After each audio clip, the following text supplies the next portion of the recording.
చేయరు అని చెప్పి నేను ఈ సందర్భంగా తెలియజేయదలుచుకున్నా.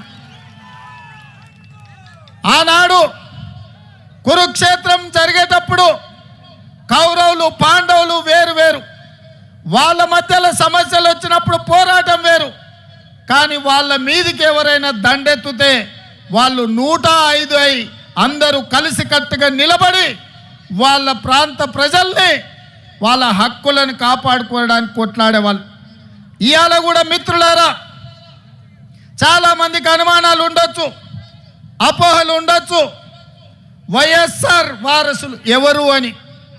నేను ఇవాళ ఒక్క మాట చెప్పదలుచుకున్న మిత్రులారా, వైఎస్ఆర్ సంకల్పాన్ని నిలబెట్టేటోళ్ళే వైఎస్ఆర్ వారసులు అవుతారు తప్ప వైఎస్ఆర్ ఆశయాలకు వ్యతిరేకంగా, వైఎస్ఆర్ గారి యొక్క ఆఖరి కోరికకు వ్యతిరేకంగా మాట్లాడే వాళ్ళు ఏ రకంగా వైఎస్ఆర్ వారసులు అవుతారో మీరు ఒక్కసారి ఆలోచన చెయ్యండి.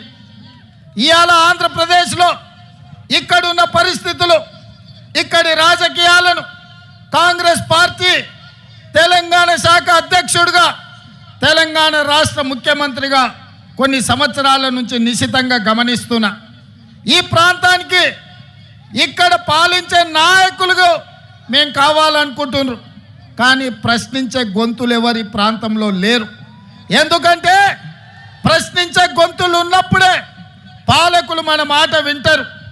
ఢిల్లీలో ఉన్న మోడీ ఇవాళ ఈ ప్రాంతం మీద ఆధిపత్యం చెలాయించాలనుకుంటున్నాడంటే ఈ ప్రాంతం నుంచి మోడీని ప్రశ్నించే వాళ్ళు లేకపోవడం వల్లనే ఇవాళ మీ హక్కుల గురించి ఎవరు మాట్లాడతలేరు.